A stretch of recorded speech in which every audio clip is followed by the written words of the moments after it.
Frères et sœurs, shalom. Shalom à vous tous qui nous suivez à travers la radio ou à travers les réseaux sociaux. Shalom, c'est l'heure de notre émission Jamais sans la Vierge Marie. Jamais sans la Vierge Marie, c'est l'émission qui nous rassemble autour de notre mère, la Vierge Marie. Jamais sans la Vierge Marie, c'est l'émission qu'anime votre sœur lumière que je suis. Mes frères et sœurs, je nous demanderai de faire silence en nous et autour de nous. Nous allons commencer par la prière. Et nous commençons notre émission au nom du Père et du Fils et du Saint-Esprit. Amen. Notre Père qui es aux cieux, que ton nom soit sanctifié, que ton règne vienne. Que ta volonté soit faite sur la terre comme au ciel. Donne-nous aujourd'hui notre pain de ce jour. Pardonne-nous nos offenses, comme nous pardonnons aussi à ceux qui nous ont offensés.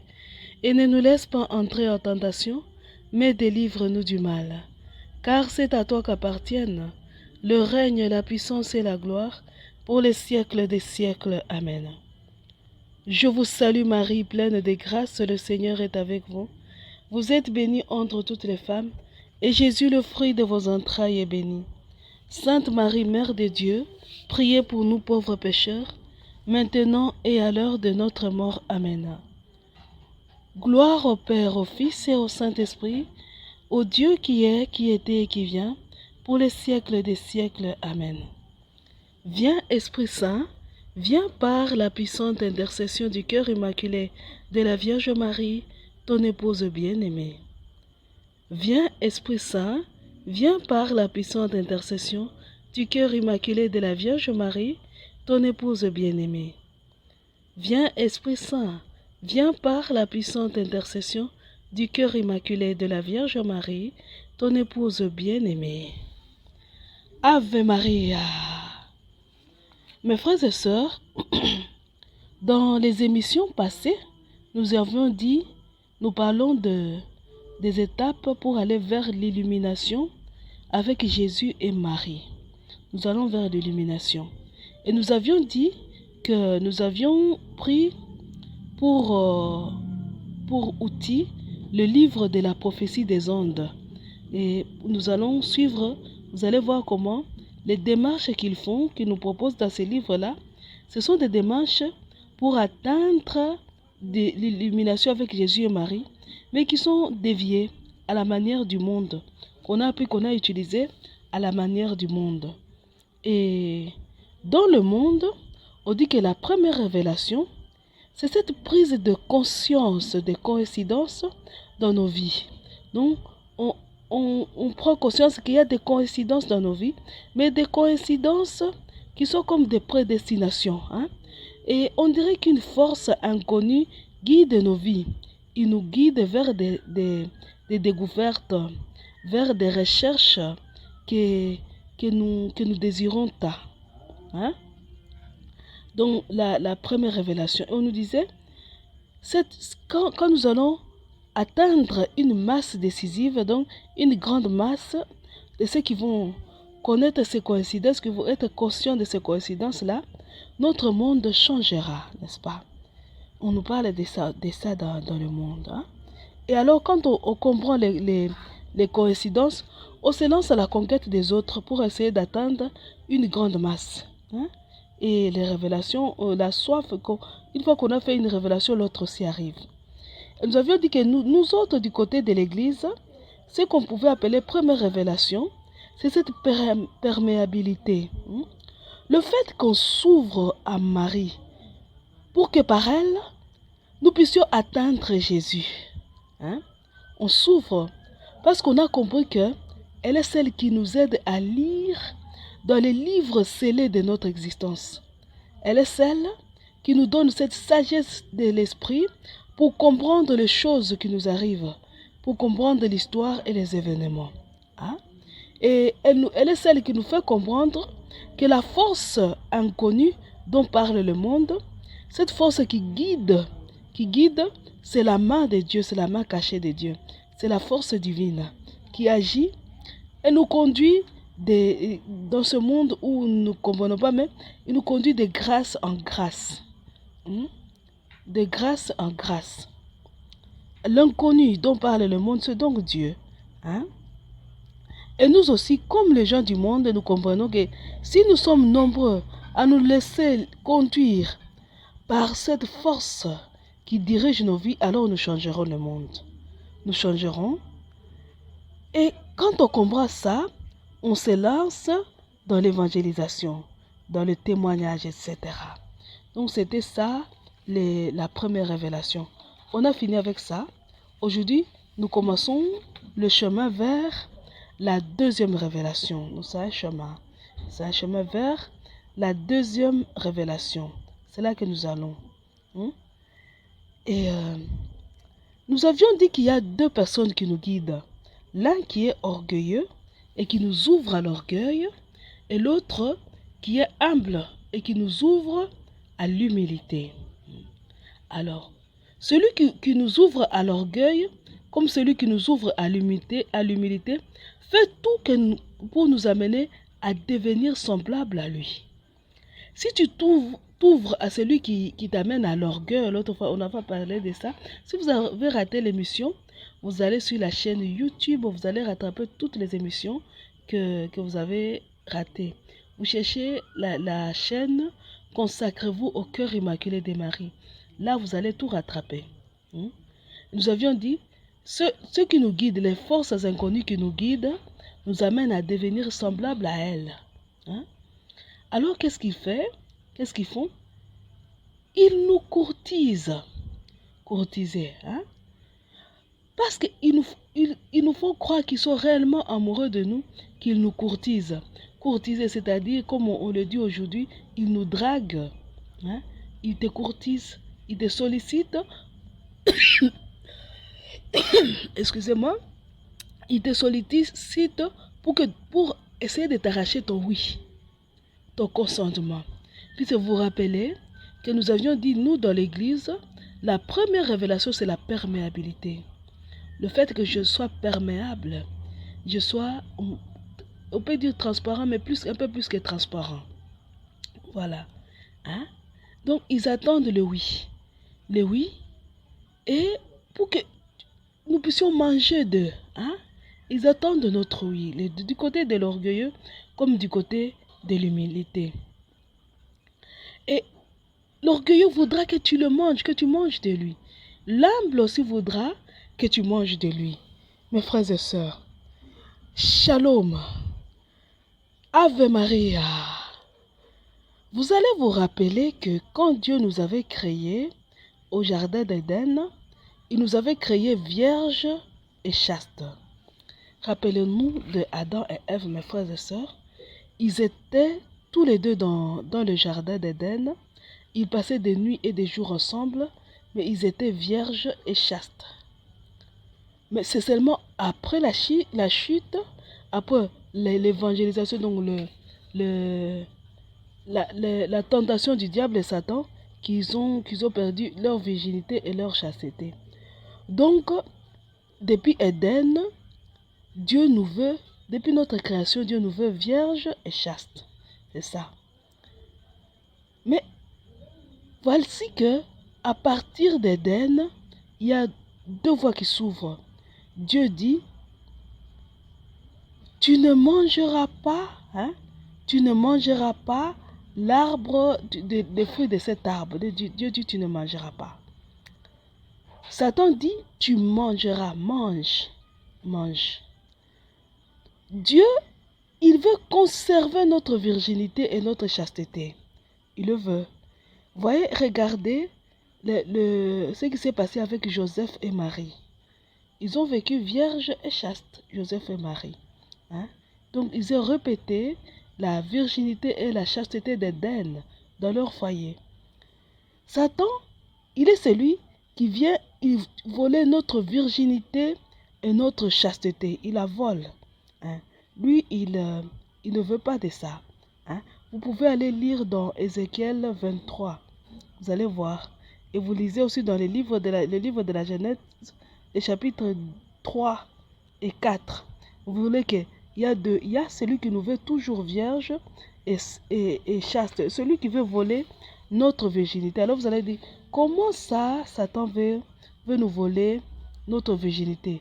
Mes frères et sœurs, je vous demanderai d'aller réécouter l'émission sur YouTube, sur notre chaîne Consacrez-vous au cœur immaculé. L'émission Le vrai péché d'Ève. Ceux qui nous suivent régulièrement, vous allez vous rappeler de cette émission-là. L'émission Le vrai péché d'Ève. Dieu dit, vous ne mangerez pas. C'était ça le commandement. Un seul. Vous ne mangerez pas. C'est comme si Dieu, dans les écrits de Maria Valtorta, Dieu dit, il voulait maintenir l'homme à l'écart de certains mystères. Il voulait que l'homme ne découvre pas certains mystères. Voilà pourquoi il avait dit, ne mange pas. Et parmi ces mystères, en Éden se trouvait le mystère de la formation de l'homme. Le fait de ne pas manger, quand il dit vous ne mangerez pas, c'est-à-dire vous ne chercherez pas à découvrir le mystère qui entoure la formation de l'homme. Rentrez dans l'émission Le vrai péché d'Ève, vous allez voir les détails là-bas. Donc, Dieu maintenait les yeux de l'homme fermés sur ce mystère-là. Il ne voulait pas que l'homme comprenne ce mystère-là. Mais Satan vient, il décèle, donc les yeux de l'homme étaient scellés. Satan vient et décèle les yeux de l'homme en lui disant, mange. Qu'est-ce que Satan dit? Mange. Il lui dit encore, vos yeux s'ouvriront. Vous serez comme des dieux. Vous connaîtrez le bien et le mal. C'est dans Genèse 3, vous pouvez aller vérifier. Donc, vos yeux s'ouvriront. Donc, ce qui confirme la parole de Dieu donnée à Maria Valtorta. Donc, Dieu avait gardé les yeux de l'homme fermés. Et Satan dit, mange, et tes yeux vont s'ouvrir. Alors l'homme, Ève la première, mange. Et elle mange, elle donne à Adam. Et qu'est-ce qu'ils ont fait? Ils ont mangé. Leurs yeux s'étaient ouverts. Ils avaient connu qu'ils étaient nus. Ils étaient capables de connaître le bien et le mal. Ils étaient capables. Shalom mes frères et sœurs. Connaître. Le verbe connaître, sans accent circonflexe, connaître. D'où on tire le nom connaissance, le verbe connaître. Si vous allez chercher dans les dictionnaires, mes frères et sœurs, vous avez des dictionnaires, je le sais. Nous allons chercher nos dictionnaires. Moi aussi, j'y vais. Le dictionnaire français, je l'ai trouvé le mien. Attendez qu'il s'ouvre. Nous allons écrire là, connaître. Connaître. Voilà, j'ai trouvé. Connaître. Et il me donne beaucoup de significations. Connaître. Voilà. J'espère que vous me suivez là. Nous sommes dans le dictionnaire là. Faire ou avoir fait l'expérience permettant une représentation mentale de quelque chose. Connaître. Faire ou avoir fait l'expérience permettant une représentation mentale de quelque chose. Ça, la première signification. Deuxième signification. Faire acception.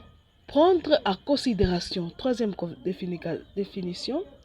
Faire ou dire quelque chose qui décèle les dispositions, les qualités bonnes ou mauvaises que l'on a. Qui décèle. Vous voyez que cette définition-là nous concerne. Satan, il vient déceler. Il vient dévierger. Rappelez-vous du cantique des cantiques. Quand le bien-aimé dit que ma bien-aimée est une fontaine scellée. C'est une fontaine scellée. Voilà. Et Satan vient déceler en apportant c'était l'arbre de la connaissance. Voilà, déceler. Nous continuons. La quatrième définition. Acquérir une notoriété, une réputation. Cinquième définition. C'est dit aussi à parler des choses qu'on a étudiées, dont on a une grande pratique, un grand usage, auquel on s'entend bien. Sixième définition, se dit dans un sens analogue en parlant des personnes. Septième définition, dans le même sens, mais avec une légère nuance, il s'est dit pour apprécier, juger. Huitième définition, signifie en outre avoir des liaisons, des relations avec quelqu'un. Voilà, connaître, avoir des liaisons, des relations avec quelqu'un. La neuvième définition, elle nous intéresse beaucoup.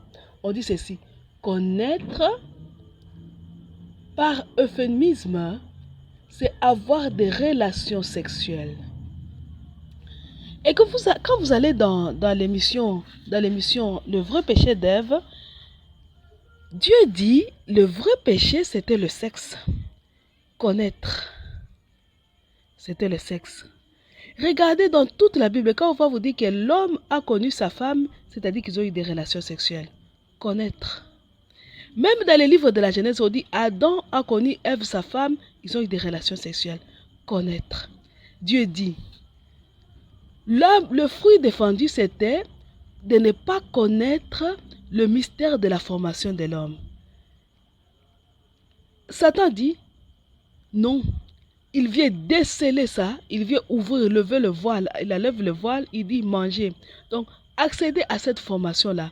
Voyez, regardez, je vais vous apprendre comment on fait l'homme. Satan vient dire ça.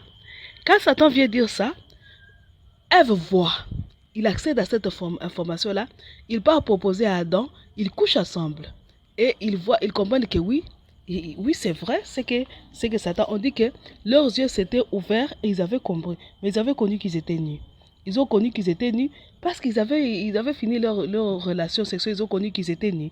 Et ils ont compris que, bon, voilà, nous sommes maintenant capables de connaître le bien et le mal. Connaître. Connaître. Mais vous voyez, le bien par excellence, c'est Dieu lui-même. Le mal par excellence, c'est Satan. Et on dit, vous serez capable de connaître Dieu et de connaître Satan.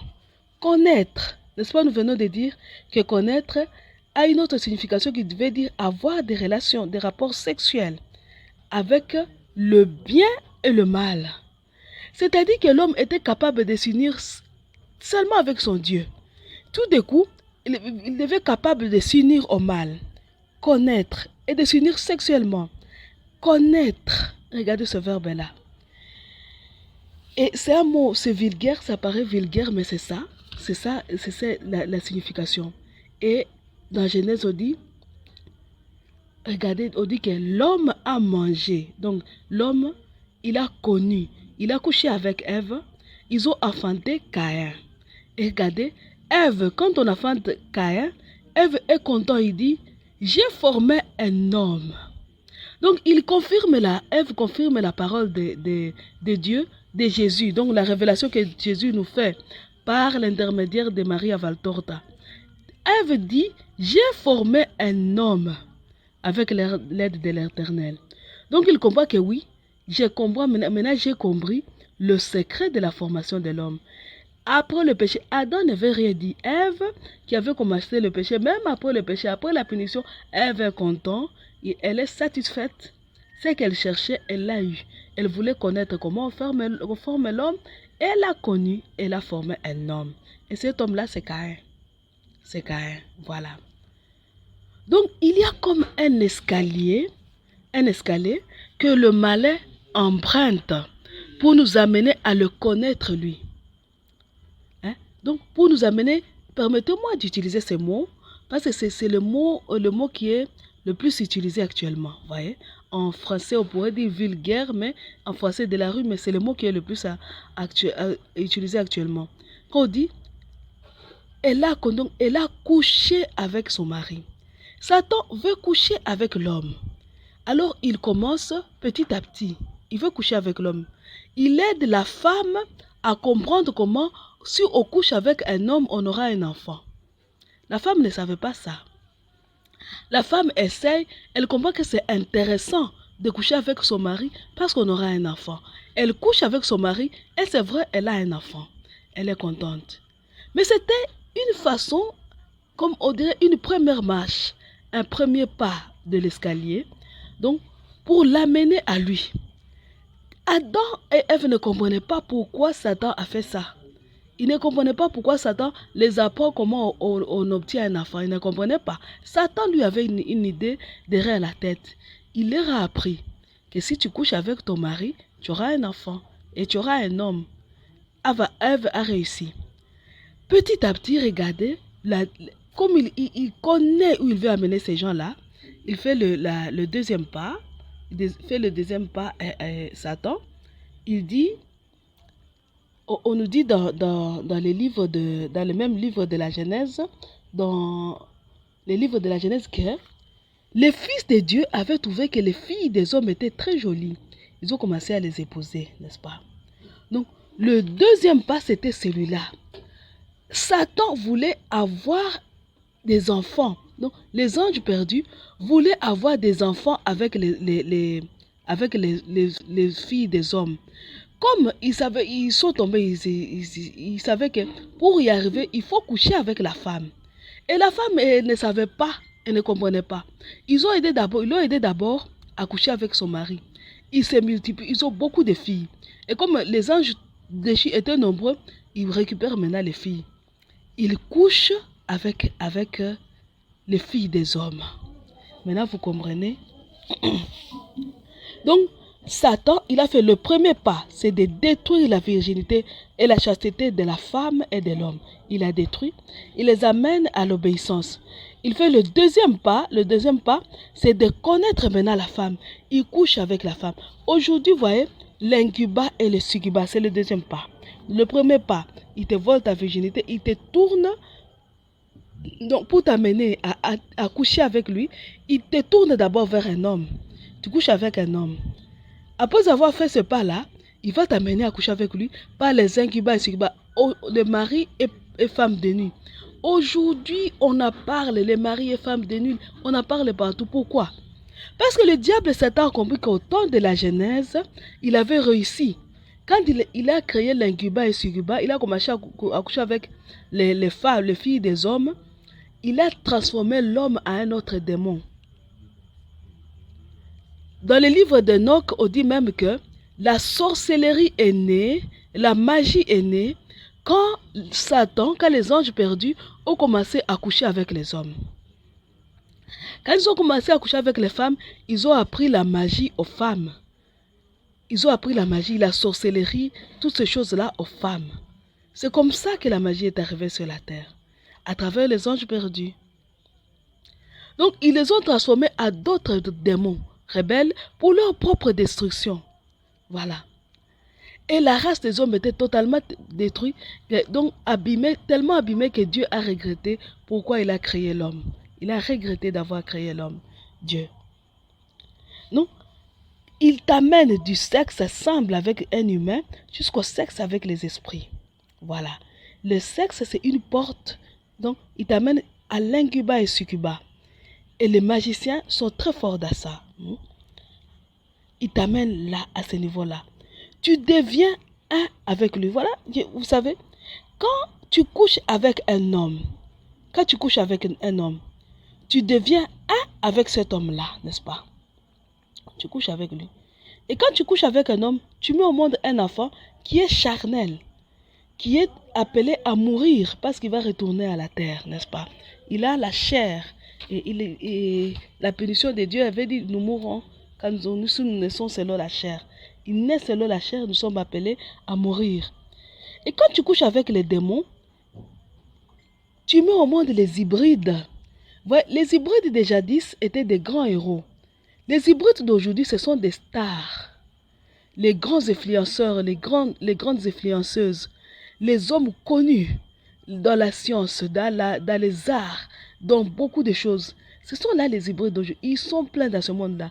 Les stars, ceux qui brillent dans beaucoup de domaines de la vie, la plupart ce sont des hybrides. Mais ne croyez pas que c'est mal dans le bon sens. Des hybrides autour des grands voleurs. Des gens qui ont porté le vol à une perfection démoniaque. Donc, il est voleur. Allez voir, il y a des films où vous parlez de voleurs professionnels. C'est des hybrides qui vous aiment, qui sont là, le diable les a placés là pour exalter le péché. Des grands tueurs. Ils tuent de façon professionnelle, des hybrides. Des grands violeurs, des hybrides.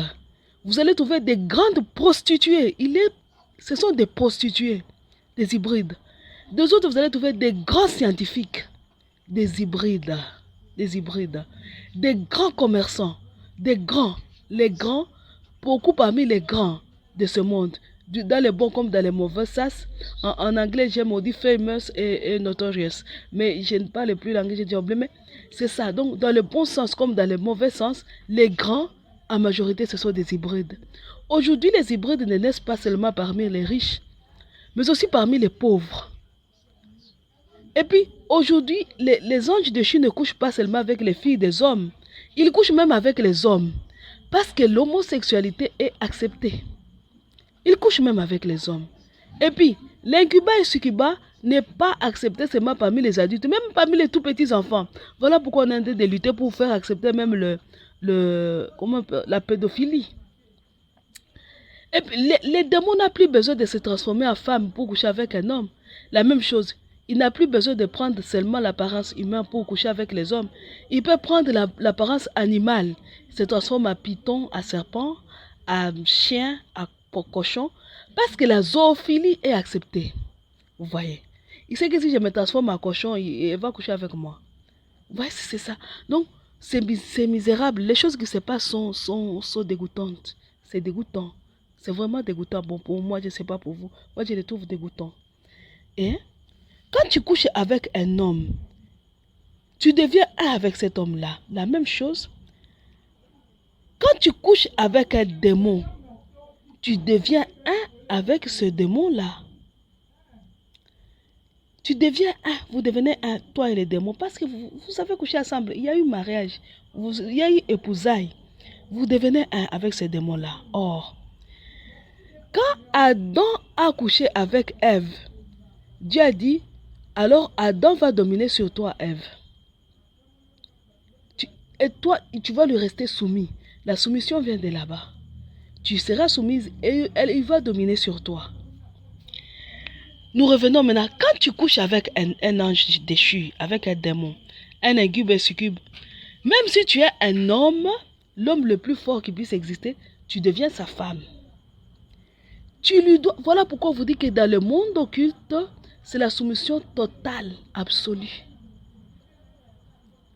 Plus que la femme charnelle n'est soumise à son mari, celui qui se donne au démon, elle jure même de se soumettre. Totalement, absolument, une soumission absolue. Voilà. Parce que toi-même, tu t'es donné. Tu perds toute ta dignité humaine. Et voilà pourquoi le diable et Satan, en se donnant aux hommes, il est devenu le maître de ce monde. L'homme qui était le roi, il est devenu celui qui se soumet. Celui qui se soumet. Shalom, mes frères et sœurs. Et quand tu te soumets au diable et Satan, quand tu te soumets à lui, tu commences à l'appeler maître et seigneur. Vous vous rappelez que Jésus avait dit, n'appelez personne maître, n'appelez personne seigneur, n'est-ce pas? Mais quand tu couches et tu commences à coucher avec les démons, tu vas l'appeler maître et seigneur. Et lui, il va t'enseigner. Comme tu es devenu un avec lui, il va prendre une possession totale de toi-même. Il va te donner ses yeux. Il va te donner sa bouche. Il va te donner ses oreilles. Il va tout te donner. Il va t'aider à lire dans ta vie. Mais alors, il va t'aider à lire pour que tu comprennes que tu n'es que misère, que tu n'es rien. Il va aussi t'aider à lire dans l'histoire. Il va t'aider. Mes frères et sœurs, je nous demanderai ensemble d'aller prendre quelques pages dans la prophétie des ondes. Je vais vous donner quelques traits dans la prophétie des ondes. Shalom, mes frères et sœurs. Si vous allez puisque j'ai choisi la prophétie des ondes, on vous dira qu'il y a des coïncidences, n'est-ce pas, comme j'ai dit. Et on vous dit que Quand vous aurez accédé à la première révélation, la deuxième révélation, voilà, je vais vous lire exactement ce qui se trouve dit. La seconde révélation éclaire notre conscience de l'histoire et du temps. Elle nous montre comment observer la culture au-delà de notre époque, sur tout un millénaire. Elle nous révèle la nature de notre préoccupation. Donc la deuxième révélation, c'est de l'illumination, parce qu'elle est claire. Vous allez vous rappeler quand Jésus parlait à Vassoula et disait « Je suis la lumière ». Dans la Bible, Jésus dit « Je suis la lumière ».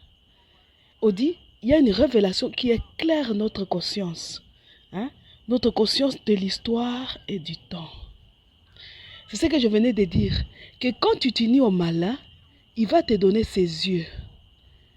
Il va éclairer ta raison. Il va t'éclairer. Il va te donner des sortes de lumières. Tu vas te retrouver illuminé. Et tu vas lire ta vie, ta propre vie autrement. Tu vas lire l'histoire autrement. Autrement vraiment. Avec des lunettes, avec les yeux même et l'intelligence même de Satan. Tu vas lire. Or, mes frères et sœurs, regardez bien où commence l'explication. Vers la page 16, là, vers la page 16, quand on explique dans le livre des ondes, pour atteindre à changer ton regard, à lire autrement le temps, l'histoire, même à lire ta vie, tu vas commencer par remettre toutes choses en question. Tu vas remettre en question tout l'enseignement de l'Église catholique. Tu remets tout en question.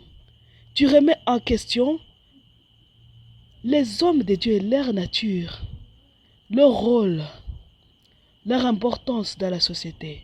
Tu vas tout remettre en question. Tu remets en question Dieu lui-même, sa nature, son existence. Tu vas remettre en question l'au-delà.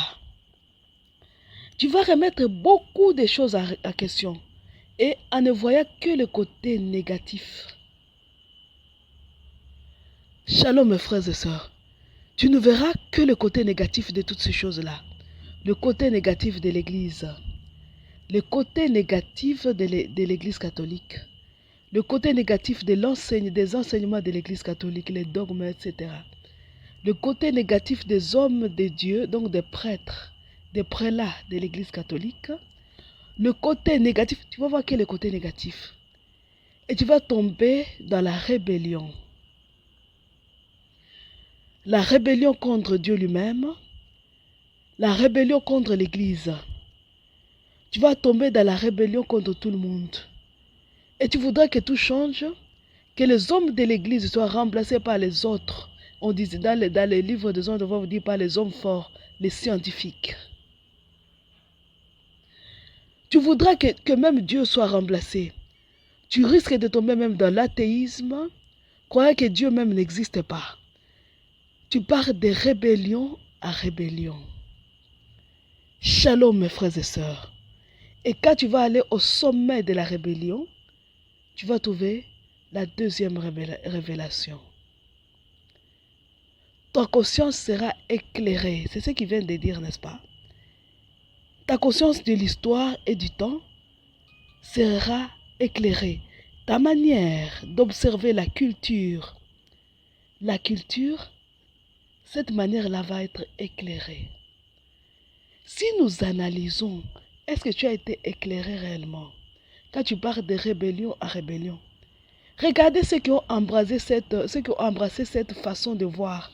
Regardons aujourd'hui mes frères et sœurs, nos frères et sœurs les Européens et les Américains. Où sont-ils alors? Je vous donne l'exemple de la France par exemple. Ils en sont où déjà? Regardez, aujourd'hui, on commence à faire croire à tout le monde qu'un enfant de 3 ans peut avoir son amoureux.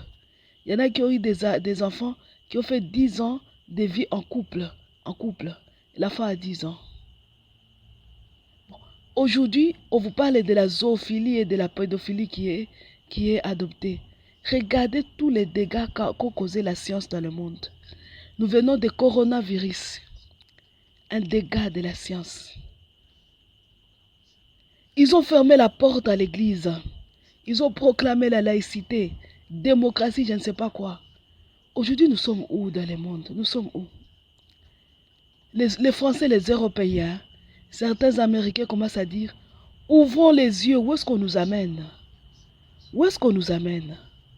On commence à nous arracher même nos enfants. Où est-ce qu'on nous amène? La Bible dit, troupeau parqué pour les enfers, et que la mort mène paître. Où est-ce qu'on nous amène? De rébellion à rébellion. Où est-ce que nous allons? Mes frères et sœurs, je nous demanderai de prendre le livre bleu. Ceux qui n'ont pas le livre bleu, vous allez sur notre page Vierge de Fatima. Nous allons prendre le message du 8 juillet 1977, de 1977. Le message du 8 juillet 1977. Le message c'est les embûches de mon adversaire. Les embûches de mon adversaire. Nous lisons.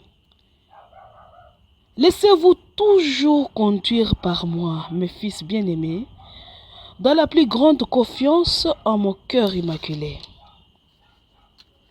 Pour être docile à mes ordres, pour former mon invincible corde, vous devez résister aux embûches de mon adversaire, qui jamais, comme en ces temps-ci, ne s'est déchaîné contre vous. Écoutez, il dit, il veut vous amener au manque de confiance et au découragement.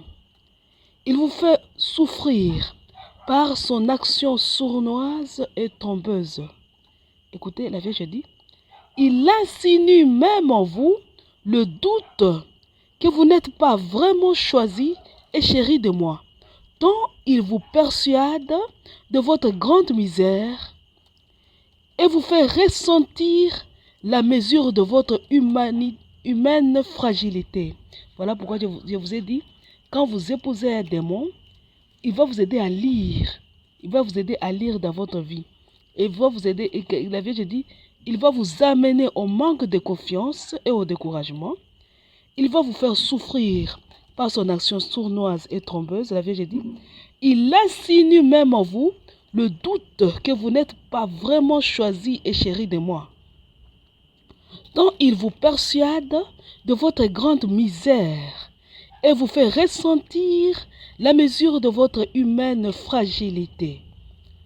Et tout ça pourquoi? Pour vous conduire à la paralysie de l'esprit et vous rendre ainsi inoffensif. Il se déchaîne contre vous en des tentations de tout genre. Soyez attentifs, mes fils bien-aimés. Ce sont là les embûches de mon adversaire. C'est son arme secrète qu'il utilise contre vous. C'est sa morsure venimeuse par laquelle il tente de nuire en mon humble talon. Votre maman veut aujourd'hui vous révéler ce qu'il trame et vous mettre en garde contre ces embûches. Vous êtes Mélisse. C'est pourquoi il vous tourmente souvent par des images, des imaginations et des tentations impures. Soyez serein, soyez confiants. Jamais comme à ces moments, des tentations ne resplendit aussi éblouissante et inviolée. Toute votre pureté devant Dieu et devant votre maman, car cette pureté naît des dons que vous renouvelez par sa volonté, dans la plus grande souffrance de tout votre être. De toutes les embûches que vous dresse Satan, vous ressortez plus pur, plus beau, plus neuf.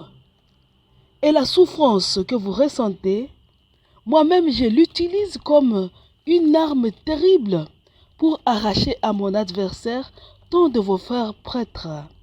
Depuis des années et des années, il garde prisonniers et esclaves. Voilà.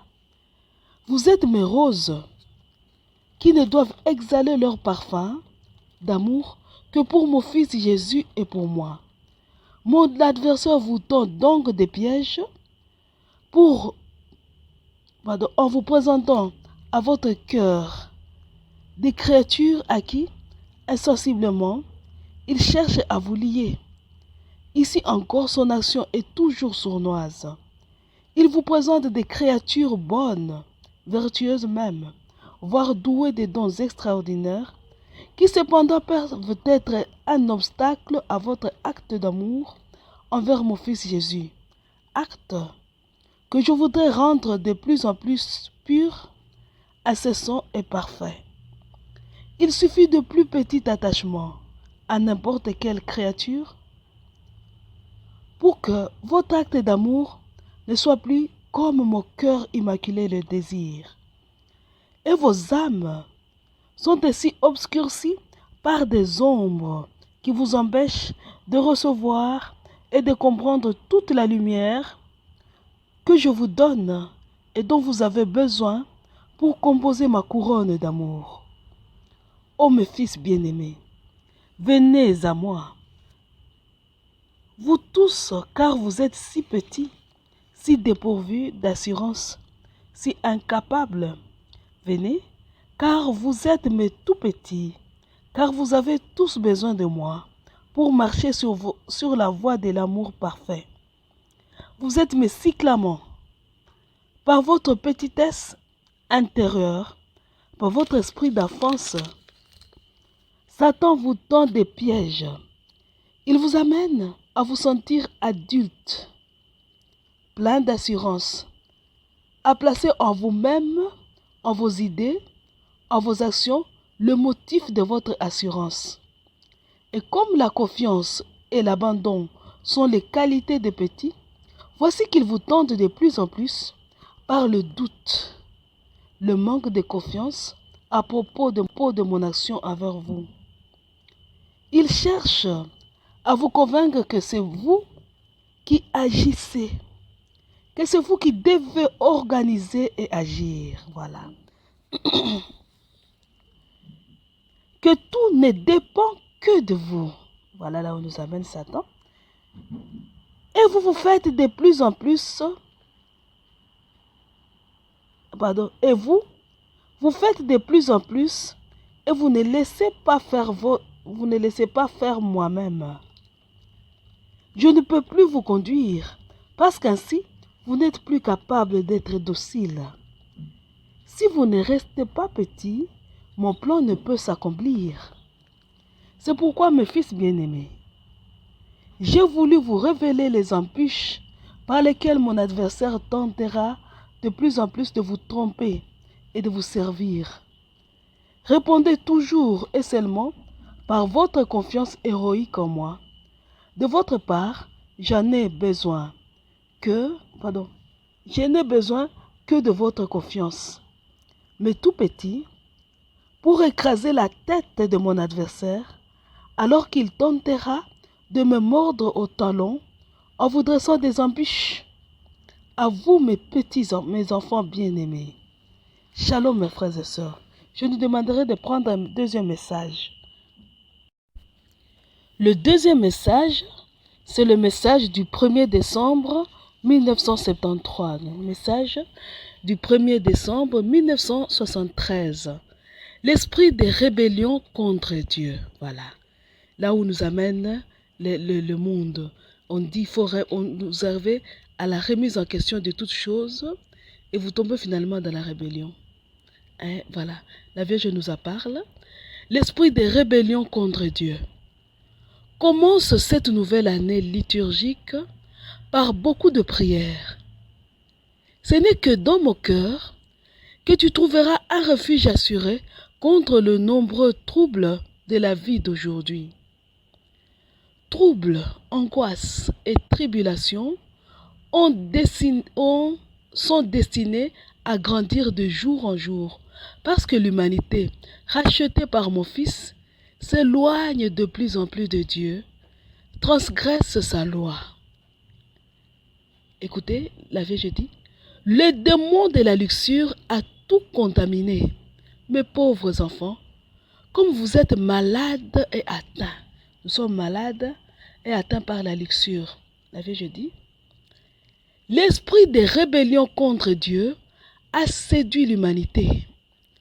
L'athéisme est entré dans beaucoup d'âmes et y a éteint toute la lumière de la foi et de l'amour. Alors quand on vous dit que quand vous allez avoir un regard nouveau, n'est-ce pas, on revient aux paroles du diable et Satan, vos yeux s'ouvriront et vous verrez. Vous verrez. Je nous rappelle, mes frères et sœurs, que quand nos premières paroles, on leur avait dit que les yeux s'ouvriront, ils verront, ils ont vu leur nudité. Ils avaient vu leur nudité. C'est ce qui va nous arriver. C'est ce qui va nous arriver. On nous dit, la deuxième révélation va nous aider à changer notre regard. Nous verrons notre nudité. Nous verrons notre nudité, mes frères et sœurs. Et la Vierge dit, l'esprit de rébellion contre Dieu a séduit l'humanité. L'athéisme est entré dans beaucoup d'âmes et y a éteint toute la lumière de la foi et de l'amour. Le fait de remettre en question la nature même de Dieu et de voir que nous devons tourner le dos à l'Église, n'est-ce pas, pour nous donner totalement aux hommes des sciences, ou nous donner à d'autres choses, c'est une grande erreur. C'est-à-dire nous devons tourner le dos à Dieu pour essayer trouver notre voie en suivant les coïncidences et des forces inconnues qui nous guident. C'est une grande erreur que de croire à cette deuxième révélation de cette manière-là. C'est une grande erreur. Parce que alors, quand nous nous détournons de Dieu, c'est ce que la Vierge dit, l'athéisme. La Vierge dit l'athéisme. Hein? Elle est entrée dans beaucoup d'âmes, elle éteint. On vous dit que vous serez illuminés. Mais la Vierge vient de nous dire, cet athéisme va éteindre en nous la lumière de la foi, mais aussi la lumière de l'amour. Voilà pourquoi nous allons de haine à haine. L'amour est en train de mourir. L'amour est en train de mourir. Voilà. On dit, c'est le dragon rouge dont a parlé la Bible. Lisez-la, mes fils, car les temps actuels sont ceux de sa réalisation. Combien de mes enfants sont désormais victimes de cette erreur de Satan? Même parmi les prêtres, comme ils sont nombreux, ceux qui ne croient plus, et qui pourtant demeurent encore dans mon église, vrais loups déguisés en agneaux, et qui ruinent un nombre incalculable d'âmes. Shalom, mes frères et sœurs. Et regardez dans la prophétie des ondes, on parle d'un prêtre qui aide les autres à suivre cette voie-là. Voilà. Et on vous parle de l'église qui combat. Donc, on vous amène à une rébellion contre l'église. Donc, une rébellion, la Vierge dit l'esprit de rébellion contre Dieu. Et il y a des prêtres qui sont engagés dans cette rébellion-là et qui sont en train d'amener beaucoup d'âmes à leur perte. La Vierge dit, même parmi mes prêtres, comme ils sont nombreux, ceux qui ne croient plus, et qui pourtant demeurent encore dans mon église, vrais loups déguisés en agneaux, et qui ruinent un nombre incalculable d'âmes. Voilà. Shalom, mes frères et sœurs. La Vierge continue, elle dit, désormais, rien ne peut plus retenir la main de la justice divine, de la justice de Dieu, qui bientôt se déchaînera contre Satan et ses suppôts à cause de l'amour, de la prière et de la souffrance des élus. Vous voyez, une fois on avait cité la Thérèse des Lisieux qui disait « Aux œuvres d'un missionnaire, vous m'avez uni sans retour par le lien de la prière, de la souffrance et de l'amour. » Donc, Thérèse soutenait un missionnaire que lui avait confié la supérieure du couvent du Carmel. Elle disait, elle soutenait ce missionnaire-là par la prière, par la souffrance, mais aussi par l'amour. Et la Vierge vient de dire, désormais, rien ne peut retenir la main de la justice de Dieu, qui bientôt se déchaînera contre Satan et ses suppôts, à cause de l'amour, de la prière et de la souffrance des élus. Donc, les liens de la prière, de la souffrance et de l'amour des élus va permettre que bientôt, Dieu va nous délivrer de Satan et ses supports. La Vierge dit, des moments de grandes et indicibles tribulations se préparent. Si les hommes savaient, peut-être se convertiraient-ils. Mais qui a écouté mes messages? Qui a compris le sens de mes larmes et de mes maternelles invitations? Presque personne. Quelques rares âmes ignorées, grâce auxquelles le châtiment est encore éloigné. Mais cette année ne passera pas avant que s'accomplisse un grand signe. Priez, priez, priez, vous, âmes choisies, formées et préparées par moi, si maternellement. Surtout vous, mes prêtres, abandonnez les choses vaines et superflues. Les moments actuels sont critiques. Il faut que vous ne viviez qu'avec moi, en moi, pour moi. Soyez vigilants, soyez prêts. Bientôt j'aurai besoin de vous, car les temps de mon triomphe sont arrivés. Shalom mes frères et sœurs. Donc c'est ça. Aujourd'hui nous avons lu là où nous allons, ce que nous réservons comme deuxième révélation, si nous nous laissons conduire par le diable et Satan. Il nous conduit à la rébellion contre l'Église, à la rébellion contre Dieu, à la rébellion même contre nous-mêmes. Nous nous révoltons contre nous-mêmes et nous allons de chute à chute. Et nous allons lire autrement l'histoire. Croyez que nous avons acquis une certaine révélation, une illumination. Erreur. Et la Vierge dit, cet esprit de rébellion est en train de prendre de l'ampleur. La Vierge nous en parle. Hein? Elle dit, ce sont les embûches, ce que vous avez. Elle nous a parlé des embûches de l'adversaire. Elle nous a demandé pourquoi le diable et Satan s'attaquent à nous. Et quelles sont les attaques qu'il nous lance. Mes frères et sœurs, il est temps que nous cessions de croire que la voie des illuminations ou de l'illumination, c'est que c'est par cette voie-là que nous allons atteindre la vérité. Il n'y a aucune illumination là-bas. Et ici, je peux utiliser le mot, c'est l'enténèbrement. On nous enténèbre. C'est l'obscurcissement de l'âme. On nous amène des ténèbres en ténèbres. Il n'y a pas d'illumination. Quand on vous coupe de la source de toute lumière, quelle lumière pouvez-vous avoir? Quand on vous amène à vous rebeller contre Dieu, la lumière est la source de toute lumière. Quelle lumière pouvez-vous avoir? Au contraire, quand nous embrassons le monde occulte, on nous initie en nous lisant un tas de livres, dans ces livres, des livres qui sont semblables à celui-là. On nous amène des ténèbres en ténèbres jusqu'à la perte de notre âme. C'est des ténèbres en ténèbres, des rébellions en rébellion. Et nous voulons croire, comme la Vierge dit, le diable vous fait croire que tout dépend de vous. C'est à vous d'agir, c'est à vous de faire quelque chose. Vous pouvez changer l'histoire. On ne peut rien. Nous ne pouvons rien du tout. Donc cette révélation, elle est pour ceux-là qui veulent perdre leurs âmes. Cette révélation, selon le monde, si nous suivons l'orgueilleux, on dit l'orgueil précède la chute. Si nous suivons l'orgueilleux, nous allons réellement tomber. C'est vers la chute que nous allons. Nous devons tout faire pour nous associer à la Vierge Marie. L'émission prochaine, nous allons voir maintenant si nous suivons l'humble, où est-ce que nous irons? Qu'est-ce que nous allons avoir?